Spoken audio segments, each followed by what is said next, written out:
Valuable points that Grady's earned so far. Slow down. You wanna quit now? No, I don't know. 4 minutes. Do it, Don. Pop it. Pop it. Pop it. Listen here, Alexander. We can't let you go on. Your shoulder's dislocated. We're going to have to stop this thing. Right, Coach? You did your best, Alex. Catherine, take her to medical. No! Pop it, Tommy. Shit, Tommy, pop it. Forget it, Alex. It's over. Do it. Do it.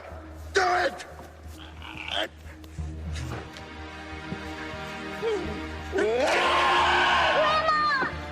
God damn it! Tape it up! Tape it up! If I know it's over, I can hold him up for 30 seconds. God damn it! I said tape it up! Ladies and gentlemen, I've just been informed that there will be a 2-minute injury timeout to determine if Alex Grady can continue. I have been desperately seeking a podcast that covers the sports movies that I love. Some people like the sound of their own voice, you know.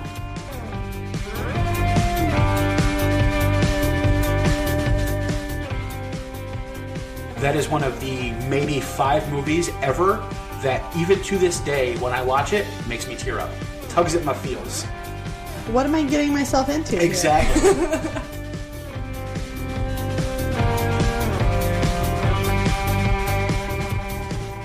I'm going to make a serious argument that Little Big League belongs in the discussion for top 3 baseball movies of all time. So you're going to make me watch it again? Yes.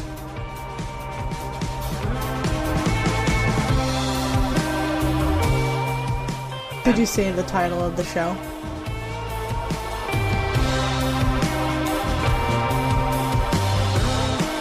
I Made Alicia Watch a Sports Movie. Welcome back to I Made Alicia Watch a Sports Movie.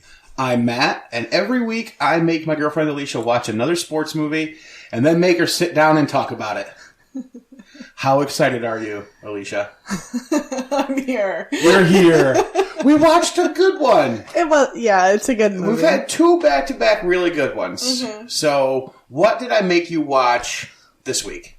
Best of the Best. Best of the Best. For all you out there who don't know the title, this is That USA versus Korea Karate Movie. Yeah. Which is how it's searched for in Google an awful lot, apparently, because it comes up as a suggestion. So yes, this is the USA versus South Korea karate movie, released in 1989. So it's older than me. It's older than you. Initial thoughts on the movie? Obviously it's dated. Because there were people actually building the cars in the... Yes, in the opening montage, there were people building cars. A little bit of racism. Well, it's an 80s movie. Correct. But it was a good movie. I'm just not sure if it'd be something I'd be down to sit and watch again. What? I'm going to freely admit, I have seen this movie 100 trillion times, maybe, give or take. Yeah, you were quoting it while we were watching it. Yeah, I can quote this movie basically line for line. Mm-hmm. I love this movie. I love this movie ever since I was a kid. It came out when I was 8. I probably saw it somewhere shortly thereafter on HBO. Yeah. And probably taped it off of HBO to watch over and over and over again. Me and my brother both love this movie. It's fun. It's got a lot of good fighting, some good karate. It's got a little bit of heart. There's some emotional storylines tied in. Considering it's an mostly all-male cast. Don't leave Sally Kirkland out. I said mostly. You were about to say all. Yes, but then I remembered Captain Wade. Catherine Wade. Coach Wade. Coach Wade. Yeah, I said captain. I meant coach. Coach Wade. Catherine Coach Wade. Wade. Yes, played by the great Sally Kirkland. Yeah. Her character didn't go as I thought it would. No? No. You thought she was going to, be there to be harassed by Cowboy? Yeah. Yeah. I did. Not to be confused with Private Cowboy, who made an appearance in our last episode. Yeah, no. The Sandlot. This is the Footloose Cowboy. Footloose Cowboy. That needs to be a character in a movie. The Footloose Cowboy. Somebody needs to remake, Gunfight at the OK Corral, and there needs to be a character, Footloose Cowboy. Yeah. Because that'd be hilarious. Played by Kevin Bacon, naturally, would have to be the Footloose Cowboy, I think. No, because this guy... Sean Penn is dead. Oh. So he can't do it. That's unfortunate. Or, Chris Penn. I was going to say. Yeah, Chris Penn is dead, so he couldn't play it. How did he die? Heart problems. Oh, with drugs and stuff. So that's unfortunate. Yeah, so not good. But yeah, so the actor who plays Travis is dead. So your initial thoughts are good, but not good enough to watch again. Yeah. Okay. Interesting. Okay. I will freely watch this movie as many times as possible. Go for it. I love this movie. It's one of the few movies that I do tear up at certain scenes. Alex, at the end, his fight, Tommy's fight, little tear up. I mean, there's emotional storylines My there. eyes didn't water at all. Oh, you're killing me, Smalls. You're killing me. I predicted the movie as it went. It's a very predictable movie. Yes, it is. It's very predictable. It's a very cookie cutter fighting sports movie. It's very. I wasn't surprised by anything that happened in this movie except for one thing. Yeah, it's very paint by the numbers. It's very Rocky 4. So it was just one thing that I was. But that's okay because you don't have to think a lot. You can just sit there and enjoy it. Yeah. Which sometimes is nice. If you just want to veg out, you don't want to think too deeply about something, then this is a good movie to do Well, that's why I put on Lord of the Rings. And we're walking. Yeah, pretty much. And walking and walking and walking. All right, yeah. So like we said, this was released in 1989. This had a budget of $5 million. Well, they needed to pay for plane tickets, so I imagine. It was all shot in America. Oh, really? I'm pretty sure it was all shot in America, yeah. How much money do you think it made at the box office on a budget of $5 million? 10 million. Want to guess again? Higher, lower? Guess again. 8 million? $1.7 million. Oh, so it was a flop. Not a success at all. No. Not at all. However, it did spawn 3 sequels, none of which are actually sports movies. They're all action movies, starring some of the same cast. So this movie that's actually pretty popular in your generation today was a massive flop at the box office? Yeah, so we're going to get to that. Okay, when we get down, I've got some ratings here. Okay. So, like, from the experts and then from, like, just everyday casual viewers. Okay. And it's remarkable, the stark difference between them. Well, a lot of critics can say something's is horrible, and then the population just loves it. Right, exactly. I've seen that a couple times. I can't name the movie off the top of my head, but I remember all the hullabaloo about that a few years ago. Yeah, so this is one of those movies where it was completely panned by pretty much all of the critics. And it did horribly at the box office. Nobody went to see this thing at the box office. However, with my generation of young men, this movie was a big hit and remains a cult classic to this day. Okay. So, just some, first a personal anecdote from Chuck Liddell. Who plays? Chuck Liddell he is a former UFC champion, the Iceman Chuck Liddell. In his book, he actually credits this movie as his favorite martial arts movie ever. Really? Yes. Okay. And he is about my age, so that is understandable. Okay. Let's see. So, as far as ratings go, on IMDb, which is no critics involved, it's all just user voting, 6.4 out of 10. Okay. So that's a lot higher than I thought it would be. That's pretty popular. Roger Ebert, so, Ebert, Siskel and Ebert, Roger Ebert gave this 1 out of 4 stars. When it came out. Critics. Fucking critics. What a dickhead. All right. On Rotten Tomatoes, so there are 4 critic reviews on Rotten Tomatoes. Only 4? Only 4. So it doesn't even have a critic rating because it doesn't have enough ratings to qualify for a critic's rating yet. Okay. But it's had 30 years, so. It's only had 30 years. It'll eventually get there. But yeah, so it has 4 critic reviews, 2 fresh and 2 rotten. Okay. There are 22,700 user viewers who have rated the movie. Okay. 72% of them have rated it 3.5 stars or higher. Okay. So this is a very highly rated movie on both Rotten Tomatoes and IMDb as far as the user ratings go. Right. For a movie that had nothing in the box office and the critics hated. Yeah. So yes, there is a sizable audience out there who loves this movie and will sit down and watch it. Like, I remember it was the last time before we just got rid of cable and went straight to Netflix and Hulu. Yeah. Was a few years ago. And I remember I came across this movie on like TBS or whatever, TNT, TBS. Yeah. And I had to sit there and watch it when it was on. Oh, that was probably when I walked in on the last part. And it might have been. What the fuck are you watching? It might have been. Yeah, so it was a few years ago, and I caught it on like TNT or TBS or something like that on like a Saturday afternoon. Yeah.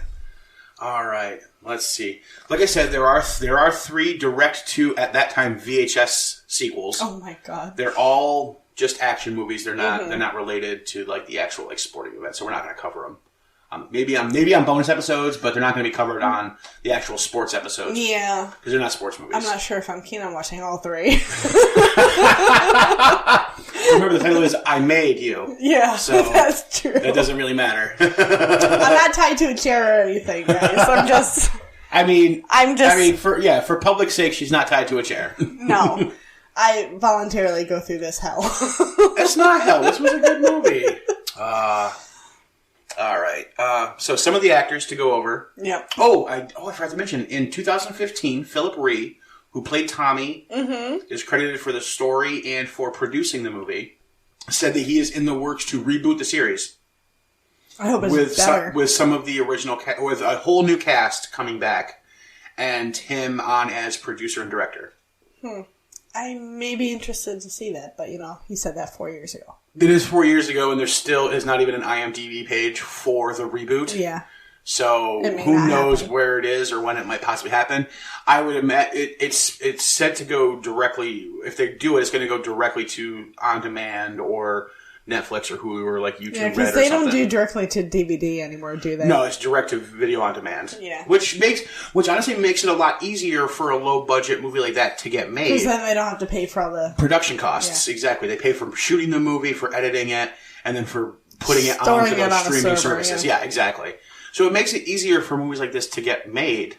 So that's good. Maybe it does. Maybe it does actually finally get a remake. Who knows? But it is out there in the universe that a reboot is in the works. I won't keep my fingers crossed for that. Oh, you're killing me. I'll get over it. Killing me. All right. Yeah. Let's see. Okay. So the director is Bob Radle, Radle. Okay. He's making his first appearance on the podcast. The producers were Philip Rhee, who plays Tommy. Yep. And Peter Strauss. Written by Paul Levine. And the story is credited to Philip Rhee, again, Tommy, and Paul Levine. Okay. Let's get into some of our actors and actresses. Okay. Actress. Well, there's movie. 2 if you count his mom. Right, but I didn't. Who cares? She's only in very small parts. Yeah. So, the first name we need to talk about, making his back-to-back appearances on I Made Alicia Watch a Sports Movie. Yeah. Is Coach Frank Cuso, played by James Earl Jones. James Earl Jones, the legendary voice of Darth Vader himself. Very stark contrast from when he was in The Sandlot. Yeah, so couldn't have picked 2 different characters for James Earl Jones to play. Between the old guy, Mr. Myrtle, in The Sandlot, and Frank Cuso. He didn't smile in this movie to the last scene. No, he did not smile at all in this movie. Yeah. Yeah. There's like 2 scenes where he smiles. And one of them was because one of his fighters is just being a dick to the entire crowd. So it's kind of funny that's where he would smile. Yeah. No, when Travis is mouthing off to the Korean crowd. Oh, yeah, that's right. Let's see. The other big name, well, there's 2 big names. So Sally Kirkland plays Catherine Wade, Coach Catherine Wade, who's more of a sensei. As a coach, so she teaches like yoga and meditation and like inner thoughts and woo-woo stuff. They teach it over in Korea, so it would make sense. And it works because the Koreans win. Spoilers. It's debatable. Right. The other big name, the name that they used to sell this movie, the man who was on the cover, Eric Roberts, plays Alex Grady. Yeah. The heart and soul of the American team. I don't know. I think he's pretty even with everyone else. The heart and soul. Remember, there's 2 fighters that carry the U.S. team. That's true. And it's Alex and Tommy. Yeah. So, and of course, Philip Rhee wrote the fucking thing, so of course he's going to put himself in like the hero role. Yeah. And he's also the best martial artist. Yeah. In there. I mean, but yeah, we'll get to him. But yeah, so Eric Roberts, you'll know him as the big bad in the original Expendables movie. Or as Alicia knows him, he is... Jackson Avery's dad in Grey's Anatomy. Jackson Avery's dad So we have a Grey's Anatomy tie-in already for any ladies being forced to listen to this by their boyfriends. there's a Grey's Anatomy tie-in right here. Yeah. Jackson Avery's dad went over, beat the crap out of some Koreans, came back, went to medical school, and then ran away and opened a bar in North Dakota. I'm not sure exactly and it's Montana. Oh, Montana, whatever. Oh, that's right. Bismarck or whatever. Montana. Bozeman, Montana. Yeah. Whatever. One of those fucking blocky states up north right next to Canada. Canada South. Whatever. There's like no people that live there, so. I don't know enough to have a hospital. But anyways. All right. Let's see. A couple of more notable actors. Chris Penn plays Travis Brickley. Cowboy. As you prefer to refer to him as Cowboy, yes. Yes. And you immediately picked up on where you've seen him before. He's from Footloose. Willard in Footloose. And we had this whole argument about it. And I'm like, no, it's not. But then I remembered last night, so I looked it up just to be sure, and yes, it was. It's like, yeah, she's totally right. It is. He's from fucking Footloose. Yeah. Yep. So Willard from Footloose makes an appearance in this movie. Sadly, he's passed away. Yeah. As of this recording, so that's not good. But let's see. The Rhee brothers, so Philip Rhee and Simon Rhee. Philip Rhee plays Tommy, also the writer and producer of the movie. And his brother Simon Rhee plays Daehan, who is his arch nemesis. The guy with the in the movie, eye the guy with the mask. eye patch. Yeah. So they are in real life brothers. They both do. Philip Rhee's done a lot more acting and directing and producing. Simon Rhee's done a whole ton of like stunt work for movies, stunt coordinator work, also some additional acting. Philip Rhee's done some episodes of the Power Rangers, which you recognized him as. Yes. You recognized his name from the Power Rangers. I did. So. I never watched the Power Rangers, so I didn't, but I know that was out when I was a kid. Like, I literally know him from this. That's literally what I know him from.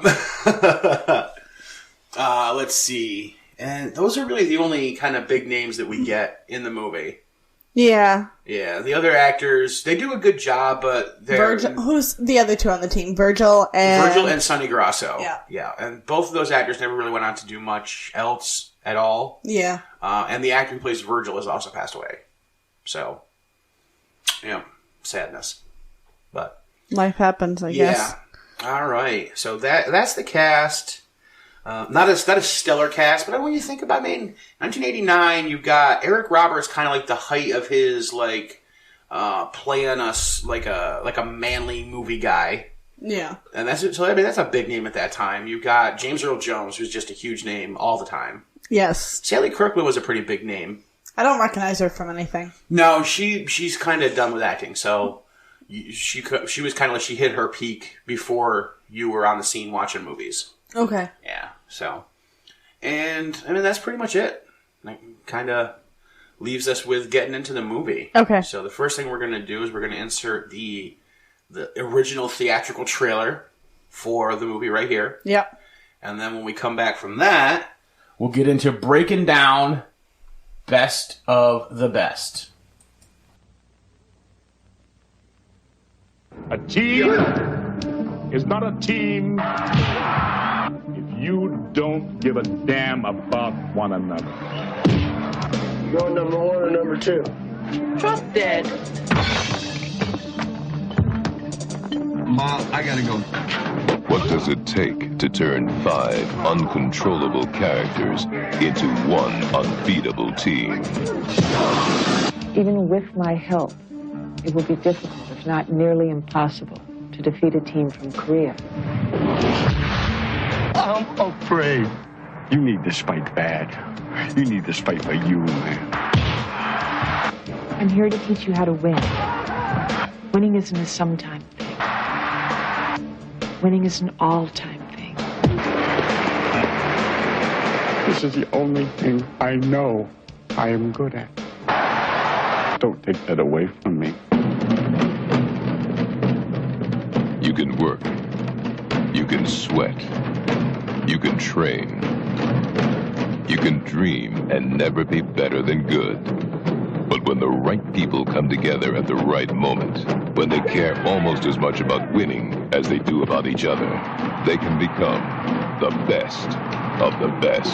Someone to lose, someone to win. Only the strong will survive. Reach for the best you have within. There is no compromise. You have to stand up and fight when the challenge is right. Through the tears and the pain, still the glory remains. You see the vision in sight. Put yourself to the test. Be the best of the best. I'm gonna take your head off.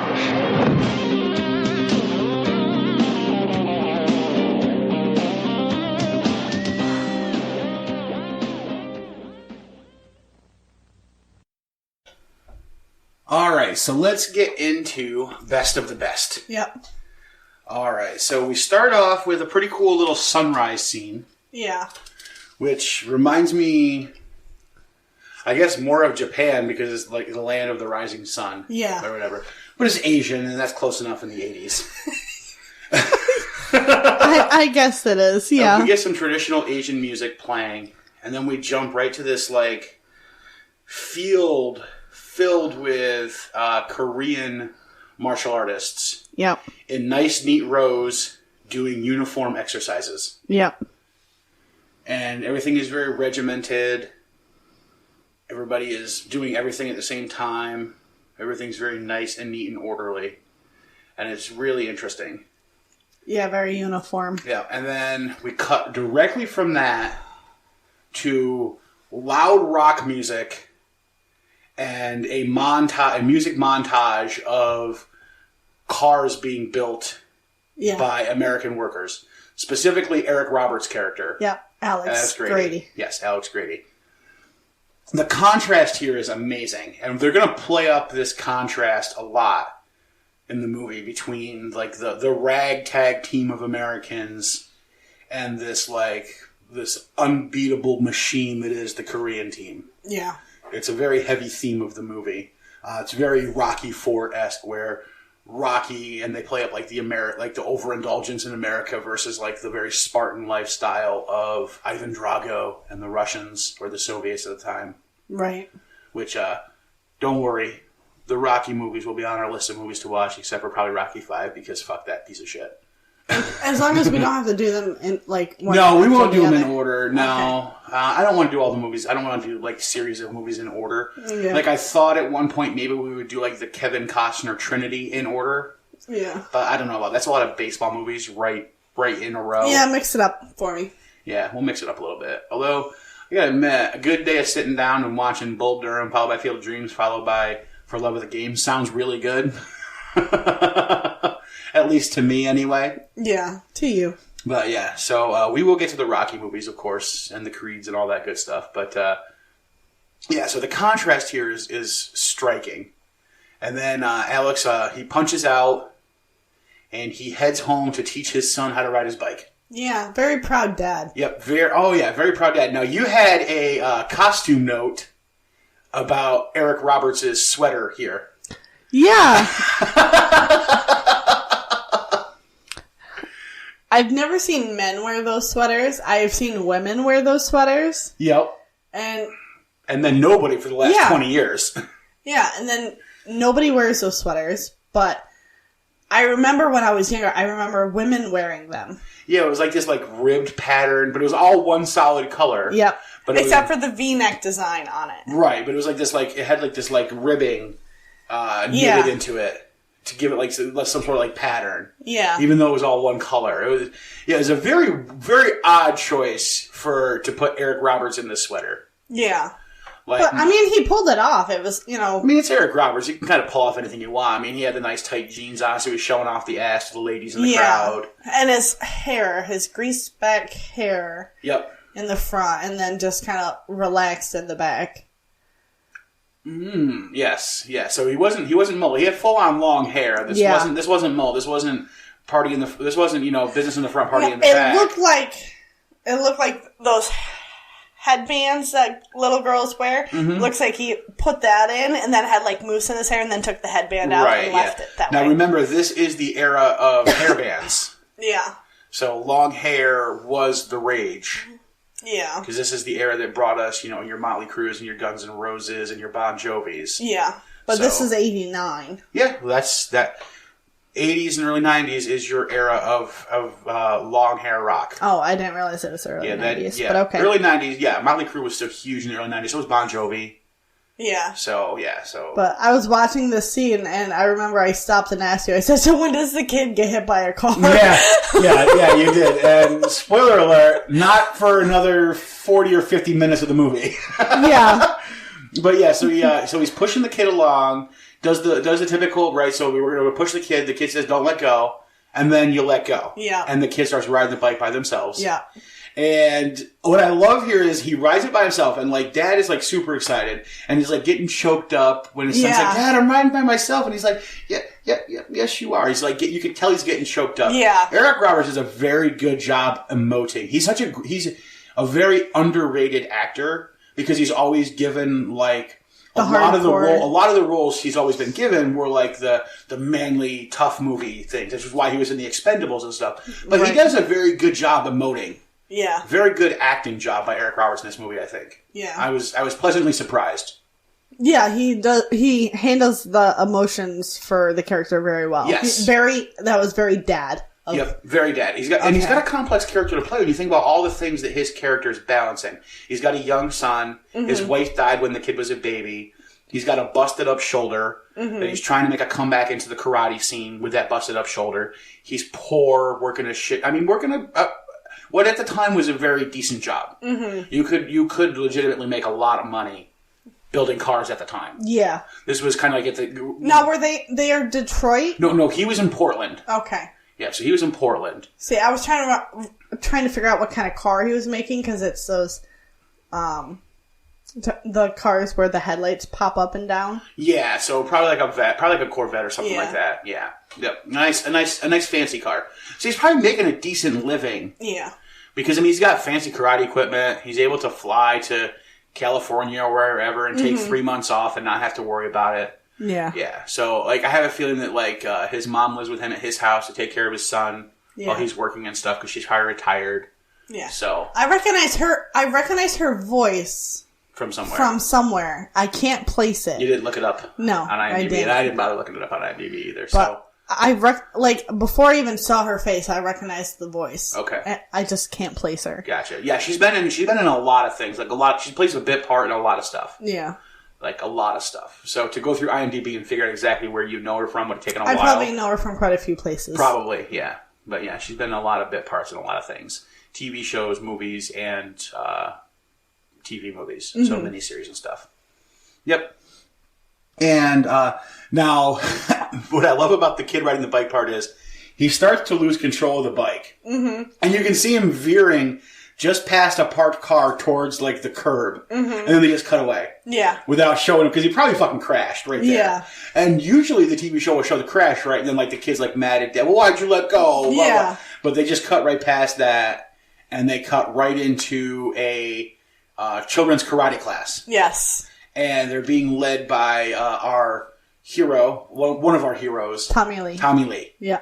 Played by Philip Ree. Yeah. And he is teaching a range of kids, it looks like from high schoolers down to not even quite in elementary school. Yeah, they've all got different colored belts on. And there's one kid who just can't get right. I love this kid. The kid who is always on the opposite side of everybody else. Yeah.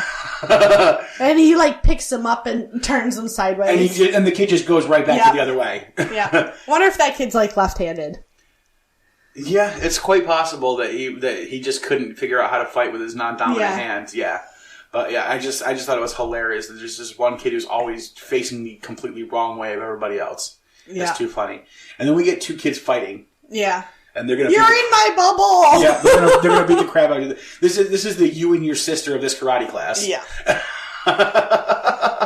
And the one kid tackles the other one, and Tommy comes and picks him up by the scruff of the neck. Yeah. And he's like, "What did I tell you guys?"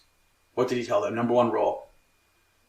Can't remember. Don't use what I teach you to hurt people. Oh, well, that's the common rule for most martial arts. Exactly.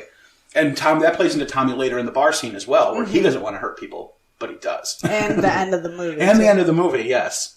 So that it's all going to come back full circle to us. Yeah. And so he asked the two kids, do you want to beat the crap out of each other, or do you want to be friends? Be friends. And I was waiting for them to say, beat the crap out of each other. Yeah, because that's what boys do. Boys would say, but exactly. They know better than to say that to their teacher. To their sensei, correct. Yeah. Absolutely. Yep. And I think, considering there's probably history between these two boys, if they've done it before, they'll do it again. Yeah, they're probably brothers. So he probably just makes them stand next to each other. Yeah, like these two seem like they're brothers or cousins or like live near each other and really know each other well. Yeah. Yeah, absolutely. And we get a very 80s looking girl. Yeah, the big hair. The hoop earrings. Like the Janet Jackson, like leopard print gold fucking outfit comes in.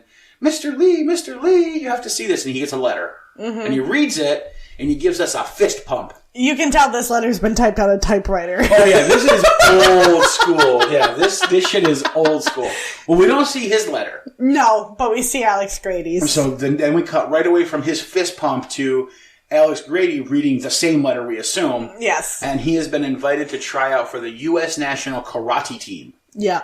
And so he has a conversation with his mom. Where he's like, I need to go do this. Like, fighting is the only thing I know I'm good at. Other than being a dad. He didn't even say that, though. I know, but in my head, he said it. Yeah. Because, And she's like, your shoulder's junk. He's like, my shoulder's fine. He's like, if you consider plastic cartilage and a steel pin fine, then sure, your shoulder's fine. Like, what if you get paralyzed? Which, when we see the Korean team later, is a serious possibility. Yeah.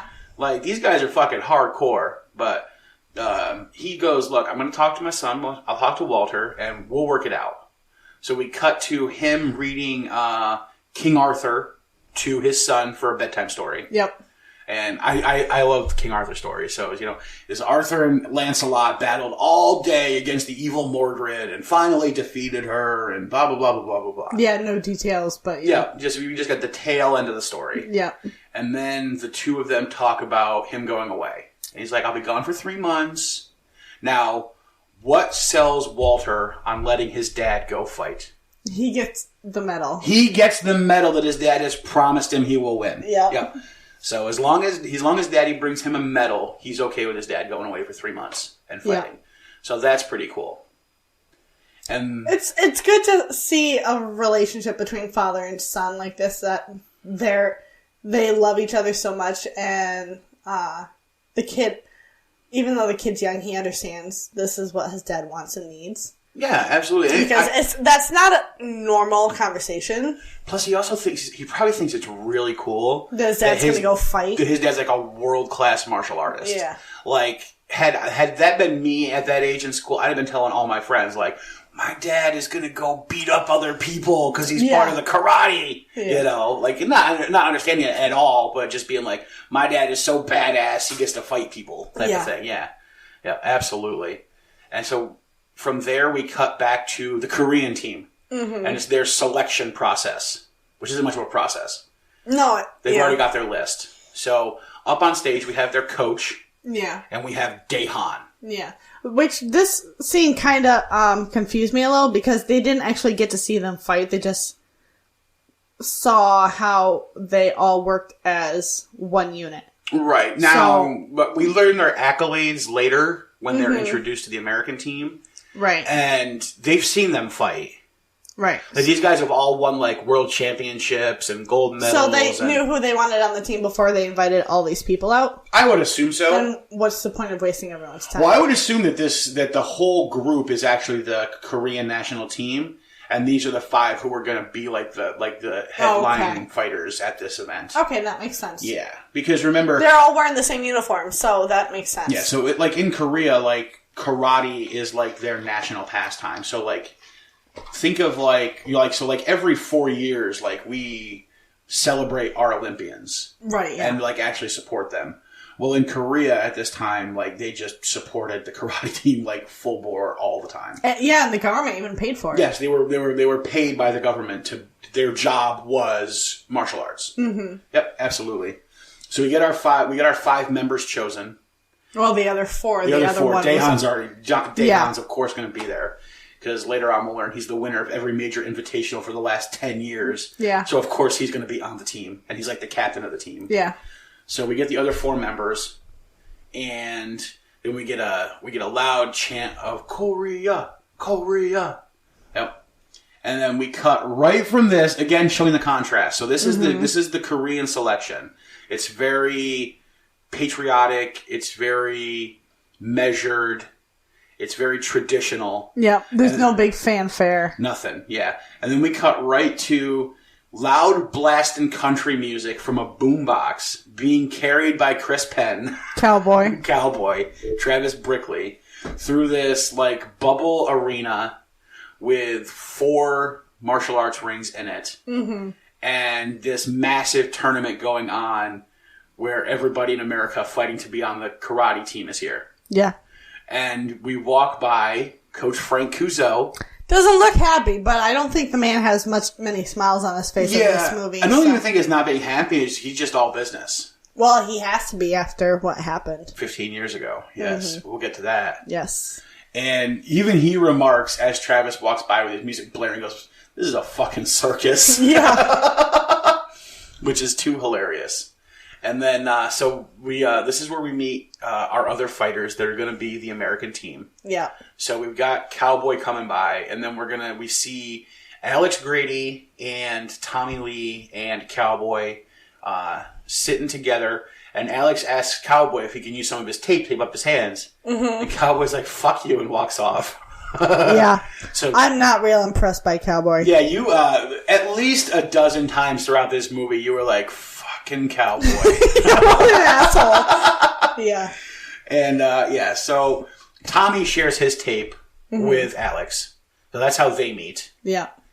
And then we cut the first of our heroes that we see fighting is Virgil Keller. Yep. And he takes a punch right to the face. Yeah. That's like the first thing we see. And then we cut away from his fight right after. So we don't actually see him fight. We don't actually see whether he wins or loses. We see him get punched in the face. Yep. And then he's standing off to the side of the ring.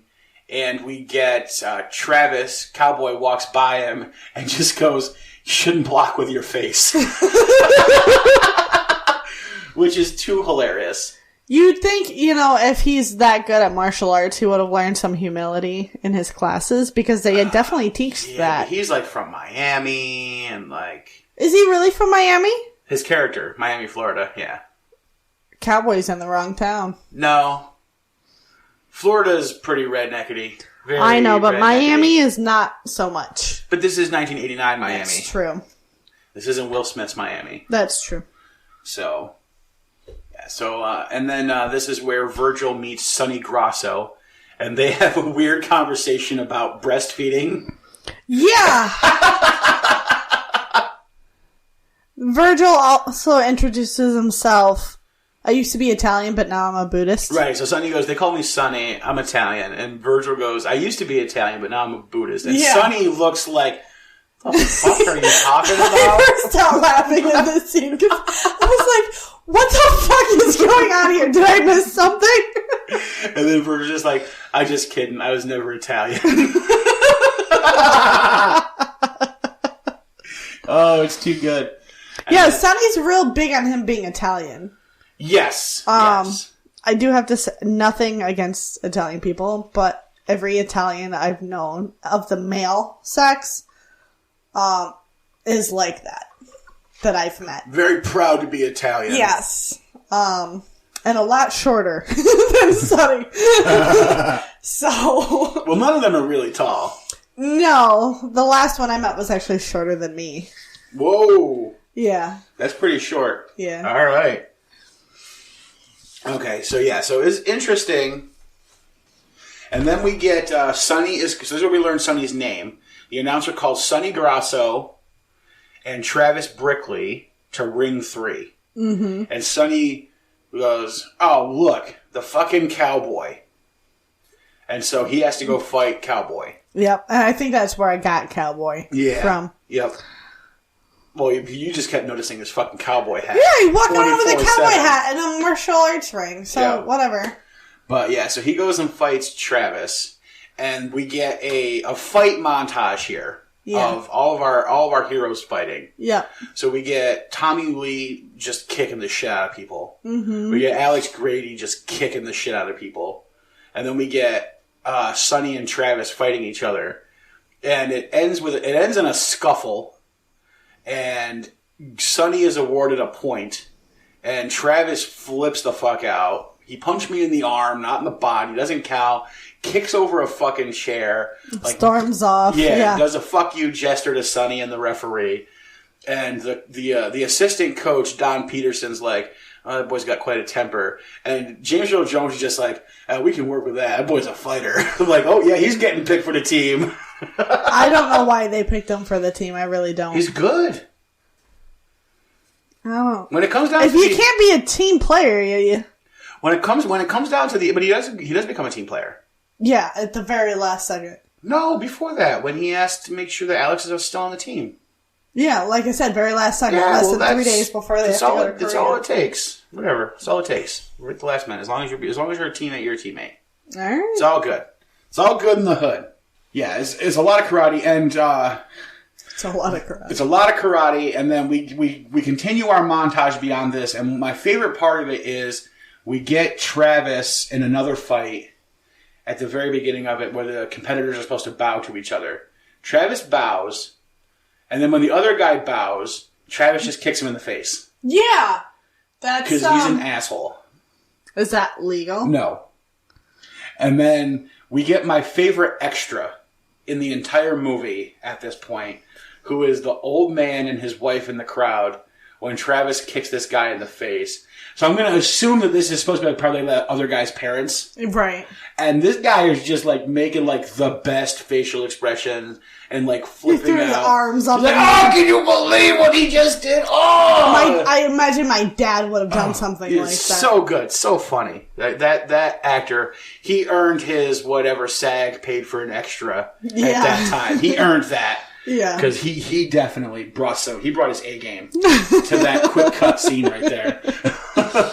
Definitely brought his A game. Mm-hmm. And so once the fighting's over, we head into the American selection process. Yeah. Which is a little different, but still very... It's a little odd. Yeah, so you were like, why are they facing away from the podium? Yeah. I'm pretty sure it's just so that we can see all the faces. Okay, you think it's just movie magic? Yeah, I think whatever. it's just for the movie. Yeah, but yeah, so they're facing away, and we get our announced team. So we get Travis Brickley from Miami, Florida, Cowboy. Mm-hmm. We get Sonny Grasso from Detroit, Michigan. We get Virgil Keller from Providence, Rhode Island. Yep. We get Tommy Lee from Fresno, California, and Alexander Grady from Portland, Oregon. Yep. And that's our team. And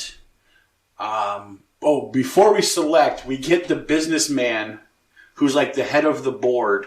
Yeah. Who looks more like a private detective. Yeah, he's got, what's that called? The bowler hat? The bowler hat. Yeah.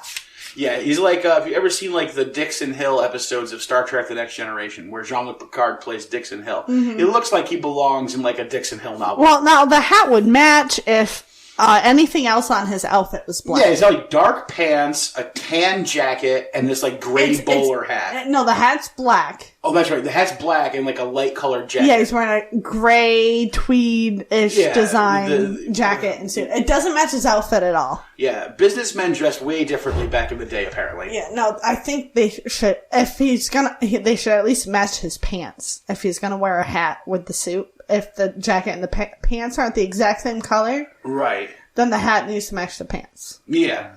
Yeah, the drape needs to match the curtains, absolutely.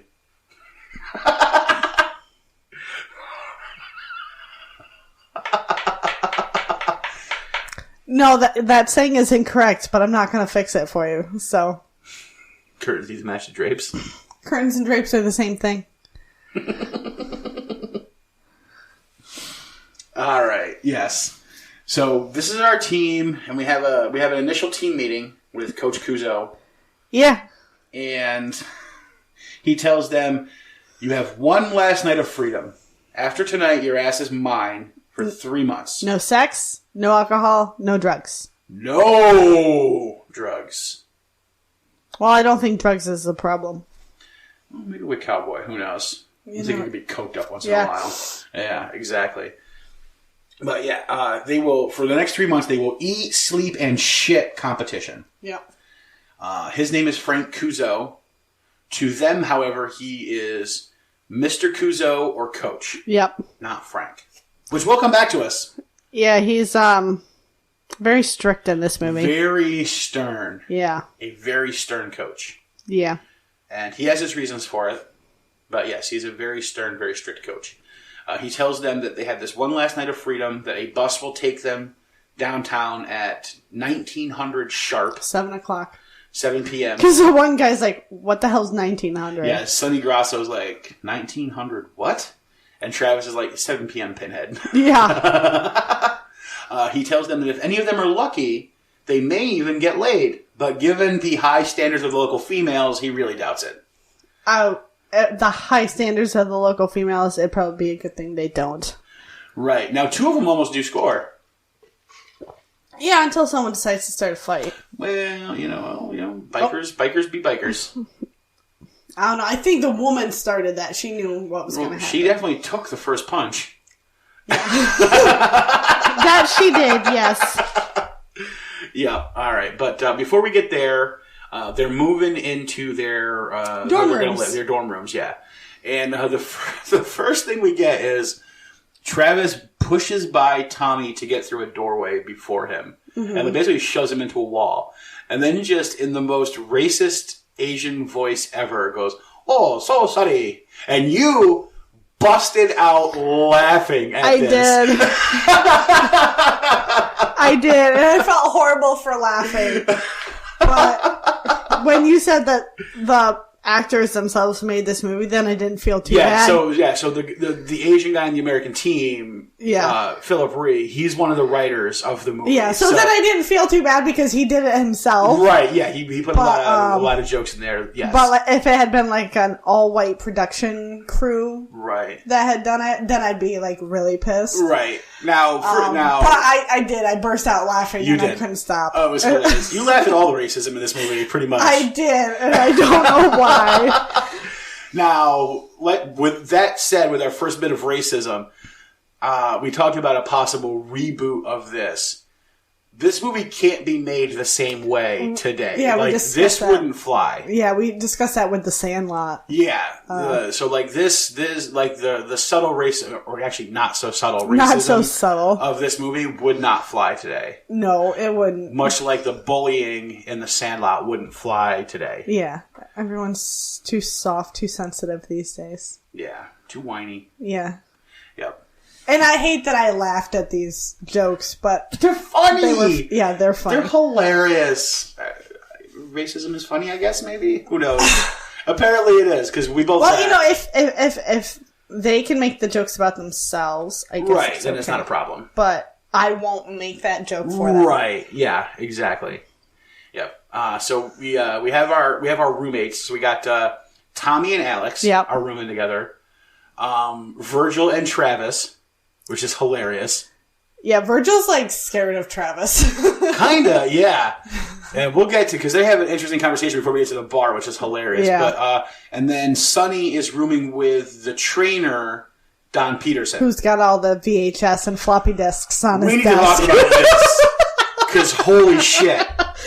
Wow. I burst out laughing looking at this. So, yeah. So Sonny is listening to some music on his 1989 portable CD player.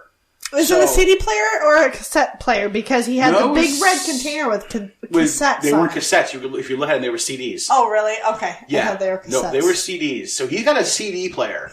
So Sonny's got 1989. Sonny's got some money. Just don't tap it too hard. Right, because there's no anti-shock technology back then. Exactly. Yeah, so Sonny's got some money because he's rolling in there with a portable CD player, which is pretty fucking impressive. I was carrying CD players without those Like, you couldn't bounce or anything. Right. In high school. And I graduated in 2008. Right, yeah. So, 1989, you had to have had a lot of money to buy one of those. Yeah. Because these were $20 at Walmart, the ones I was carrying Right. around. So, yeah, this was hundreds of dollars. Yeah. For a CD player. Plus, a ton of CDs. Yeah. Which apparently is all classical music. Which, by the way, awesome on Sunny, because I love some good classical music. Yeah, I was surprised because they unplugged it and we're listening to it through the speaker. Well, okay, so what were you expecting? I was expecting hard rock, actually. You were expecting hard rock. I was. Yep, something Detroit. Yep, I was not expecting, like classical opera. and opera. Yeah. Yeah. Yep, absolutely. Yep, I was too the first time I watched this. I remember thinking, we're going to get some good rock music here. Nope. No. Fucking opera. We're going to get some opera. Okay, whatever. More power to you. Yeah. It's all good. But yeah, so his roommate Don Peterson is their trainer. And this guy has... He's like a little wimpy kid. He's got the glasses. He's skinny and scrawny. Oh, yeah. We'll see him in a bar fight later He's on. nerdy. He's got all the stats and everything. He's a sports nerd. Yes. He's a legit sports nerd. Yeah, he's like, I've got all the stats for every competition. Yeah, and he shows a pile of floppy disks. So first he has a whole shelf of VHSs. Yes. I have every major fight for the last 5 years on these 8,000 VHS tapes. Yes. Today could all fit on your phone.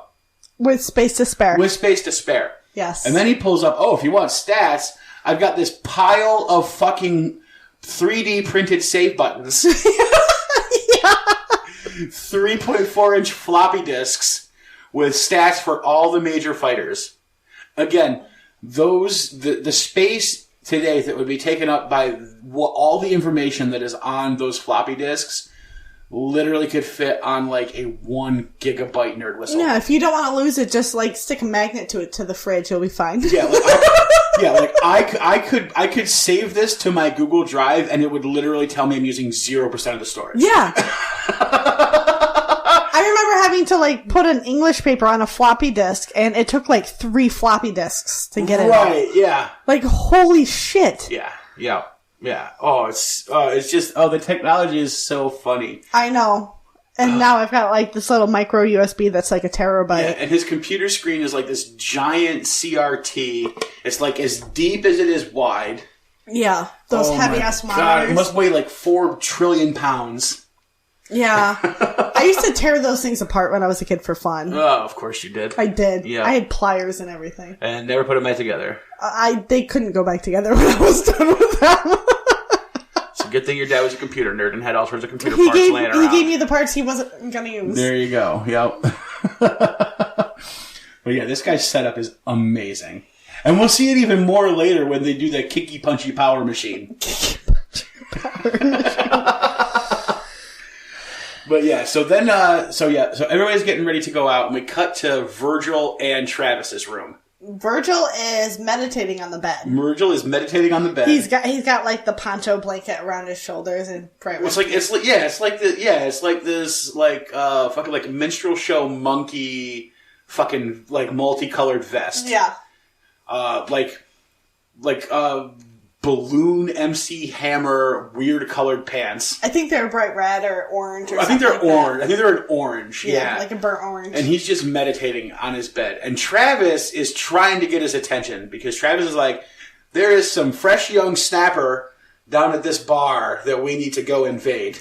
Travis is also like kissing himself in the mirror and grabbing his crotch. Yes. So I'm not too keen on anything Cowboy has to say or do. Because the moment I saw him, I knew it was trouble. Yeah. And as soon as he grabbed his crotch, I was like, well, they're not interested in anything he says or does from this point on. Like, what kind of sensible male? Well, I think you have to preens in the mirror and grabs his crotch. But here's the problem: you had to put you have to take that qualifier away because that qualifier does not apply to Travis. You said sensible. That's right, Travis is. You have to change it to what kind of man, and the answer is a non-sensible one. Yeah. I love Travis's outfit, like. Full-on cowboy. Skin-tight black jeans, like a black and gray, like cowboy-type sports jacket, With and the a big black buckle belt. with a big Texas belt buckle. Yeah. Like, this is my identification as my belt buckle, tight belt buckle, and a black cowboy hat. It reminded me, do you remember those ones in the late 90s, early 2000s where you could have your belt buckle with your name on it? They were like, oh yeah, all the big fat at like state fairs and county fairs, and you could get them like with the flashing lights, and yes, that's what it was like. Oh, look at my crotch. Yeah, pretty much. No, thank you. Pretty much, yes, yes. That is a classic redneck move. Yeah, is the belt buckle as identifier. Yeah, and Travis has it going on. Yes, it was also very 80s and 90s, the belt buckle thing. Yes, yeah. It was big. Not so much these days, but it was big. No, because belts aren't a big thing these days. No, people wear belts. They're not a fashion statement these days. No, we just wear them for function these days. Yeah. Yeah, absolutely. Now, there is... Okay, so what he's finally able to get Virgil's attention with... Like, so I understand the principle of this thing, but I don't understand the kind of joke that they're making it out to be. So he whispers in Virgil's ear...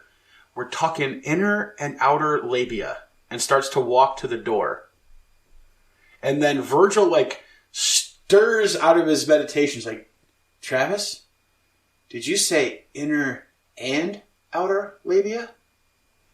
Okay. I was very confused. I don't understand this joke. I understand what the inner and outer labia are. Well, thank you. I'm glad for that. Like, I understand that, but I don't get this joke. I think it had something to do with like third base versus fourth base, or you know what I mean. So going from third to a home run. Yeah. My only other thought was there is my only other. That's a good thought. My thought was camel toe. That the girls is going to be wearing such tight jeans that you're going to be able to see both the inner and the outer labia. Here's the thing about that logistically. Oh, I understand, but remember, this is the 80s. Right, logistically, you're not going to see both. Unless the jeans is that tight. Maybe that's what Travis is saying. I don't know, I had to think about it because I had no idea what the fuck he was talking about. Right, so rubbing the clit versus fingering. This is why this episode has an explicit warning, folks. No, I was thinking more like the touchy-feely versus actual sex. Well, but that doesn't have to do with her boobs aren't the outer labia. No, you know what I mean. Like, yes, I get that he's saying we're going to hopefully get lucky. Mm-hmm. It's just the whole describing it with the inner and outer labia just seems very fucking weird to me. Like, I want to do an interview episode later on. I want to get Philip Ree on the show and ask him about what the fuck is up with the inner and outer labia joke. Yeah. Because I don't really get it. I'm actually surprised that, like, Travis's character understands that there's two. No. He seems like the kind of guy who, like, says female parts. Yeah. But understands enough of the terminology to know that those two parts exist. Mm-hmm. It's just that they're part of the female parts. Yeah. But yeah, so this is what stirs Virgil out of his meditation to get ready. Yeah. And what is it that Travis tells him he's dressed like? A piñata. Yeah. You look like a piñata. He's only missing the hat, yeah. Which is true. He does look like a piñata or like a fucking lampshade or something. Like, he's dressed very funnily. Alright, I think we're done with our discussion of labias. Yeah. I'm done. Thanks. Alright, so the next thing we do is we head on out to the bar. Yes. Alright, so we're headed out to the bar, and we start off, things are, they're okay. Nobody's causing any problems, Sonny's shooting some pool. As soon as I saw this bar scene come up, I knew there was going to be a fight. Well, okay, so there are tropes in guys' movies from this era. And one of them is the obligatory bar fight. Yeah, especially if you've got 5 people that know martial arts, and one of them is a major asshole. And they got to show off their skills. Yeah. Yep. And so, like, Steven Seagal's movies, which were from this era, are replete with bar fights. Oh, really? Patrick Swayze movies, like Roadhouse, replete with bar fights. Mm-hmm. So, yes. So, this is the obligatory bar fight scene. The fight montage in the bar. And, so Sonny is shooting some pool, hustling the fuck out of these redneck cowboys. Yep. Alex is on the payphone. Not yet. Well, right now he's talking to Tommy at the bar. Oh, that's right. Yeah. Yeah. Virgil is sitting next to them, drinking what you thought was a glass of wine. Yep. And a woman comes up behind him. Cute girl. Yeah. Scares him. Yeah, and he... Well, I don't think she actually scares him. I think he uses it as a ploy. Right, so he turns real quick and spills his drink on her. Yes. And it's supposed to be an Irish coffee. Yes. So he says, oh my gosh, did I burn you? And she says, no, it's okay. And he goes, well, then this isn't hot enough. Bartender, this isn't hot enough. Irish coffee's supposed to be hot.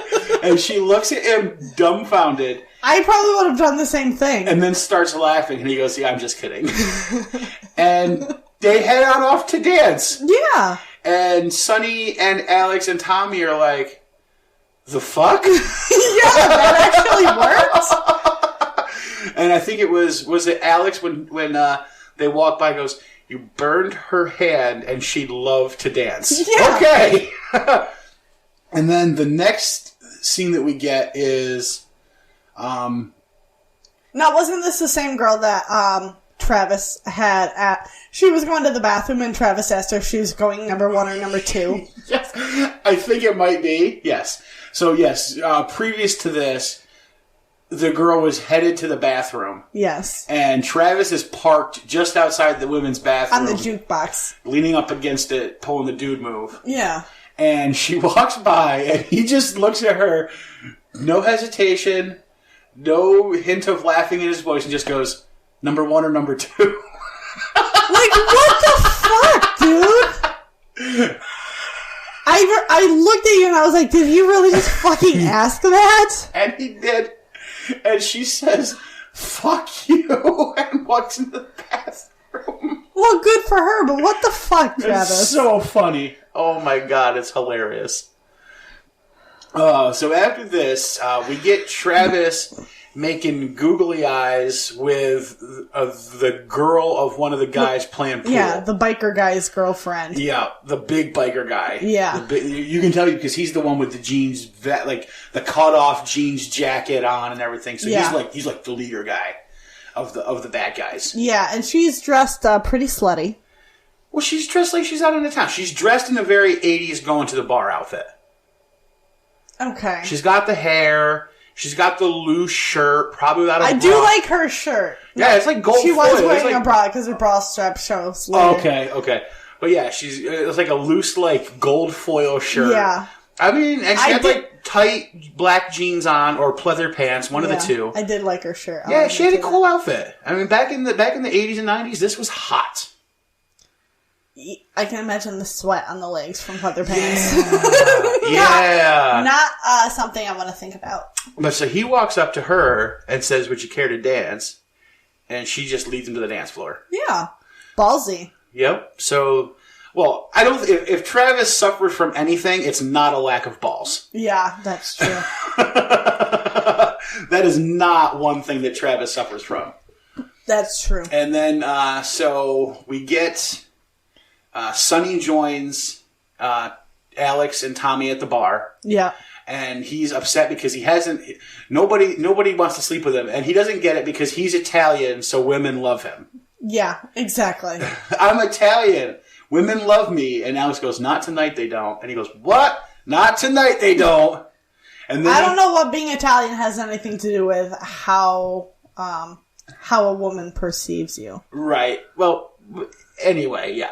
Plus she's got a mullet. I mean... Yeah, that too. So, but... Anyway, this girl walks by dressed like she's going to the gym. Yeah. Basically... She's got a sports bra thing on. Yeah, she got like a sports bra and like jean shorts tight enough to see the inner and outer labia. So I guess we're not done with the inner and outer labia discussion yet. I think they were just jeans. I don't think they were shorts. Oh, okay. I thought maybe they were shorts. Okay, but either way. But he goes, nice belly button. Yeah, so... Yeah, he goes... That's how low these pants are. Yeah, he goes, nice belly button. I'm going to give it a shot. Yeah. And he just, like, runs off after her. Yeah. And Alex goes, man is a dog. Yeah. And then we cut away from them Mm-hmm. to Travis and the girl dancing. And one of Bert is his name, the big biker guy. Bert goes, his buddy goes, Bert, you should take a look at the dance floor. And he looks out and sees his girl dancing with Travis. Travis has got his hand on her, like literally up her ass. Yeah. Not just on her ass, up her ass crack. That's how tight her leather pants are. Yeah. Is that he's got his hand up her ass and her crack. shirt's like falling off her her shoulder. shirt's literally like one boob is hanging out because Yeah. her shirt's that far down the shoulder. Yeah. And Bert doesn't look happy. No. And so he walks over to Travis. Yeah. And in this time somewhere, we get a cut of Alex going to the payphone. Yeah. And placing a collect call to his mom to talk to her and his son. Yeah. And then we cut back to the dance floor, and Bert shows up. Yeah. And he turns Travis around with the old shoulder pull. Yeah. And then the girlfriend starts bad-mouthing Bert. Yeah, like, leave me alone. You finally noticed. And then she just grabs Travis and just starts kissing him. Yeah. Right in front of her boyfriend. Yeah. So unhealthy relationship. Yeah, absolutely. These two don't belong together. Unhealthy Yeah, relationship. like Bert, this is a sign. You don't want to be with her. Mm-hmm. Just go be with somebody else. Go be a nice guy and find another girl. Yeah. So he goes to punch Travis. Travis moves out of the way. Travis sidesteps it, and what does he do? He punches the girl in the face as hard as he freaking can. I'm pretty sure her nose broke. Right. Her nose, her jaw. She probably lost it. Well, she was talking, so I don't think she broke her jaw. But he got her square in the face, and you could hear something crack. And then Travis goes, that's how you do it, Bert. Don't take no lip from her. I'm sorry. I love Travis. Travis makes this movie. Travis makes the first 3/4 of this movie for me. Yeah. The fight, the ending fight is all about Tommy and Alex. Yeah. But Travis makes the first 2/3 of this movie. Okay. Phenomenal. It's stereotypical. Oh, absolutely.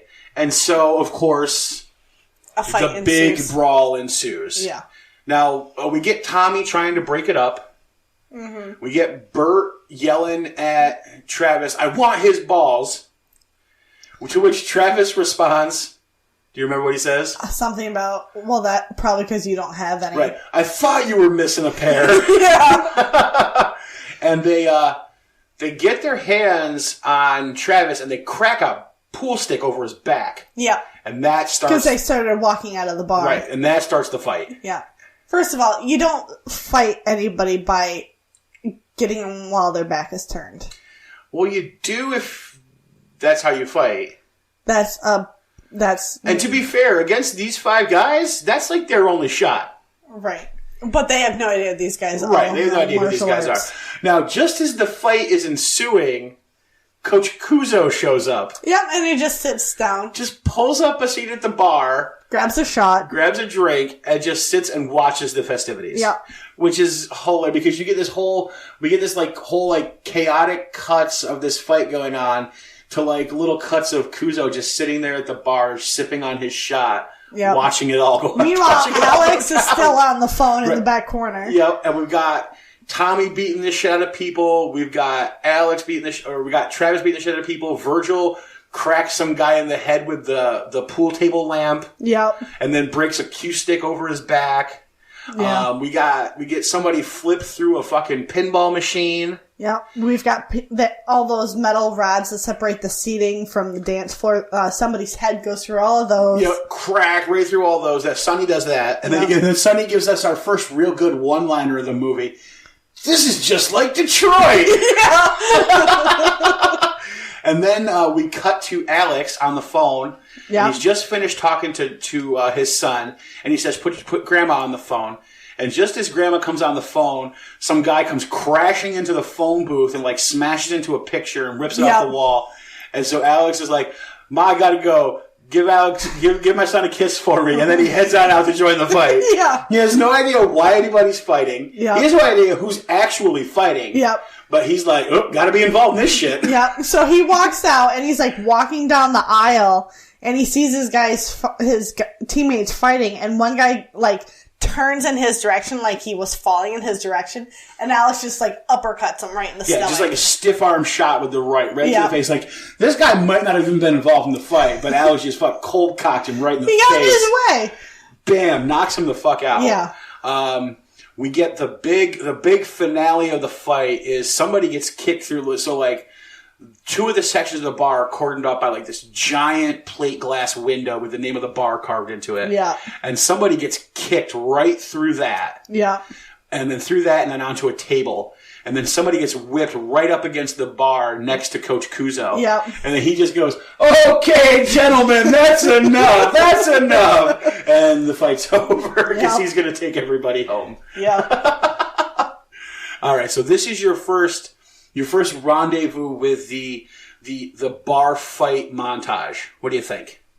You a fan? I think it's very typical. It is. It's a trope. Yeah. Yeah, it is a trope in these kind of movies. There's nothing that was unexpected in it. You know, man Was it grabs exciting? girl's ass, boyfriend gets mad, start fist fight, all their friends get involved. The only thing that didn't happen is, like modern day bar fights, somebody calls the cops. Because back then, back then I guess it was okay to get in a bar fight. It was expected. Yeah. And it wasn't, they didn't call the cops for every little thing back then. Boys will be boys. Yeah. So these days, if somebody big shot at someone, it's an assault charge. Yeah. Now, this fight has one real victim. I guess two real victims. The girl. Yeah, I'm going to say she's a half victim, right? Because she instigated the whole thing. Yeah, but... Do you know who the real victim is? No. Virgil. What? He doesn't get laid. Oh, yeah. He was well on his way. Oh, yeah, to getting laid. He had that girl completely interested. Yeah, and nope. Yeah. Now he's got 3 months with no women. Yeah, none of them are getting laid tonight. So poor Virgil. Virgil is the real victim of the bar fight. Now, do you think the coach was expecting them to get into a bar fight? Oh, yeah. Yeah. Oh, yeah. There's a reason he showed up. Yeah. Remember, he said Don's going to take you into town. Yeah. Like, he wasn't going to go. But he knew they were getting into a bar fight. No one's getting laid. This is There's like gonna be a 5 bar fight. testosterone-driven men at a bar. With another 5 more. And they can't have a drink or women for the next 3 months. Yeah. Yeah, there's going to be a fight. Yeah. I don't know if he expected it between the team, like 4 of them against Travis, maybe. Yeah. But I'm sure he expected there to be a fight of some sort. Yeah. So they head back, and then we're on to the next day, our first day of training. Mm-hmm. And we start off the day with a pair of sexy, sexy legs getting out of a car. Yeah. I knew who it was as soon as I saw the feet. And my first thought was, well, this is not going to go well for the no sex policy. Okay, so you thought she was there to be the sexy, sexy lady. I thought she was going to, fall in love with what? She's going to pull a Top Gun, a Kelly McGillis in Top Gun and fall in love with Maverick? Travis, yeah. Oh, you thought Travis? I thought it was going to be Travis, yeah. Because he's the one that doesn't give a shit. So you think she likes the bad boys? Well, yeah. Okay. Well, typically that's what happens. Okay. Well, because Travis is the Maverick, sure. I give you that. Yeah. Yeah. So I figured. Although I think Alex is more the Maverick, because Maverick had the chip on his shoulder because his dad died, and his wife died. Well, Maverick never had a wife. Well, no, but Alex. Right, Alex had his wife exactly. Mm-hmm. So, but yeah, okay. So you thought that Catherine Wade was going to be put in the movie to be a sex object for Travis. Yes. Not what happens. No. Which is good. Yes. So this is the only thing in the movie that didn't happen the way I expected. Okay, so it subverted your expectations, which is good. Yes. That's awesome. Okay, great. So she has a meeting with Coach Kuzo, who is none too impressed with having her on his staff. He didn't want a female on the staff. Which she says, because I'm a woman. And despite this handicap... Yeah, that was very Sam Carter of her. Yes. Yep. Yeah. Despite my handicap of being both a woman and a scientist. Yep. Oh, yeah. She's also a master of Taekwondo. She holds a belt in Taekwondo. Yeah. She has studied Hinduism, Buddhism, Taoism, And she's a yoga instructor. And meditation. Yeah. Yeah, so she's more of a sensei. Mm-hmm. So she's there to be like the mental trainer. Yeah. Where Don is the physical trainer. Yeah. Yeah. Exactly. But yeah, so Coach Kuzo, like, fine, whatever, like, I'll accept you. And, you know, so now she has the arc of, well, now I need to prove myself to the team and to the coach and get fully welcomed in, you know, so she has her story arc set up. Where he doesn't want her, and then when it comes down to it, she's like, you know, the force that ties the team together type of thing. You know, the heart that binds everybody. See, I didn't get that. No? No, I didn't get her character to be a big part in the overall scheme of things. Like, We'll get to it when we talk about the scene where she yells at Frank about the video. Yeah. Because that's kind of what ties it all together. Because that's when he changes. Right, but I didn't see her as this big thing that, like, changes everybody into this more accepting whatever. Well, so the fighters are accepting of her right from the beginning. Right. Except for Travis. Yeah. Well, Travis does want her phone number. Yeah. But, yeah, so after the meeting with the coach, everybody's gathered in the gym, and they bring out their training uniforms. Yeah. I saw you taking a note on this one. I don't know what it was. Maybe was this her outfit? What is she doing as a trainer in the gym wearing a pantsuit? With her hair down, yeah. Yep. But, so they bring out the uniforms. Like, I expected them to put her in, like, those baggy plastic pants and some crop top and put her hair up in this crazy-ass ponytail.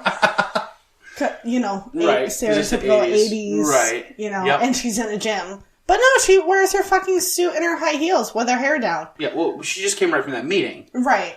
But yeah, so the first bit of training we're going to get is they don't get to wear their uniforms until they're a team. Right. To their teammates, which means they have to give a damn about each other. Yeah.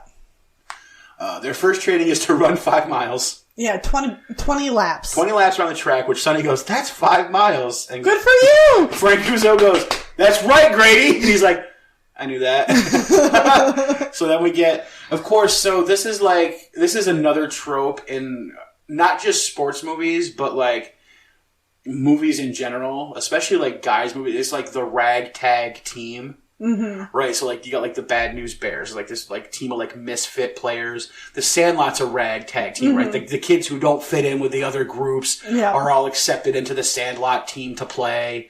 You know, so the ragtag team is like is another trope. Yeah. And so these 5 guys, right, as we start getting into these training montages, which the middle 50 to 60% of this movie is all montages. Is a montage of montages. Yeah.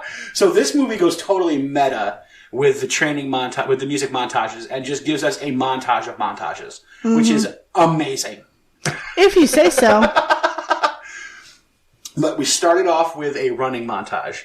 But, like, they can't run, they're all out of breath. Well, no, Virgil seems to do Virgil's fine. Yeah.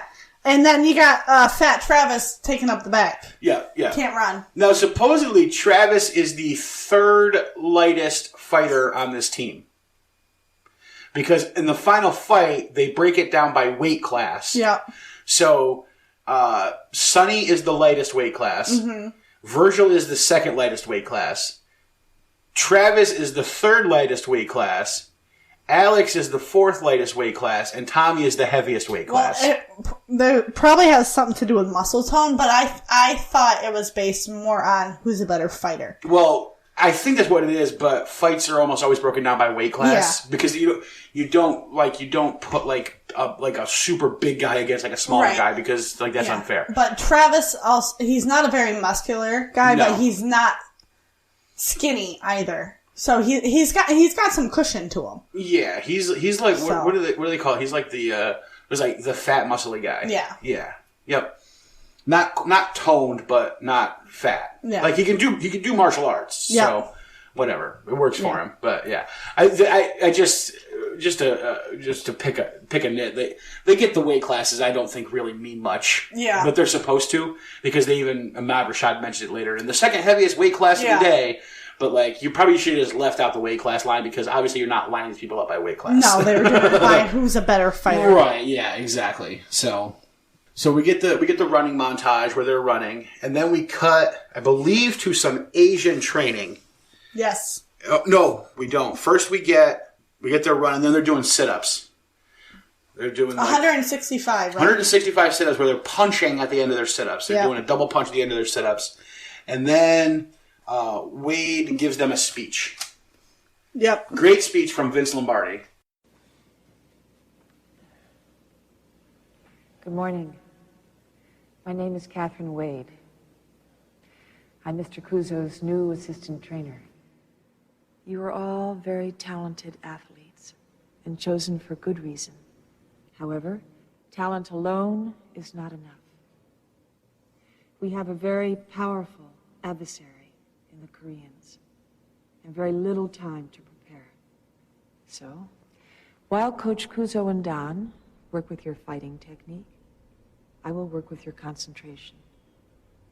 At the end of the 3 months, you will have a balanced mind, sharp as a razor, a body of perfect health and strength, a spirit of peace and clarity. This is the final conditioning needed to win. Are there any questions? What's your phone number? I'm here to teach you how to win.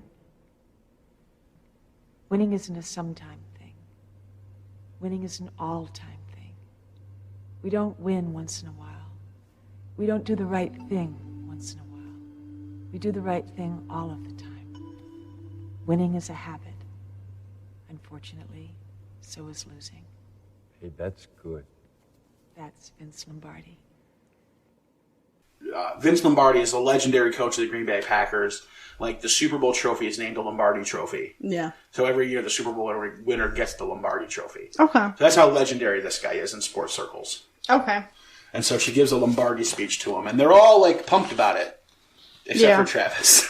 Travis, like, sits there with his eyes closed with a towel over his face kind of thing. Yeah, Travis is a can't get right. Yeah. He is the can't get right of the team.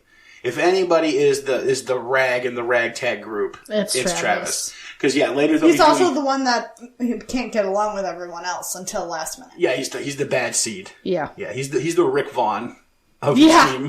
Exactly. Yep, absolutely. And then so then we have so it's nighttime. Yep. And Tommy and Alex are going to bed.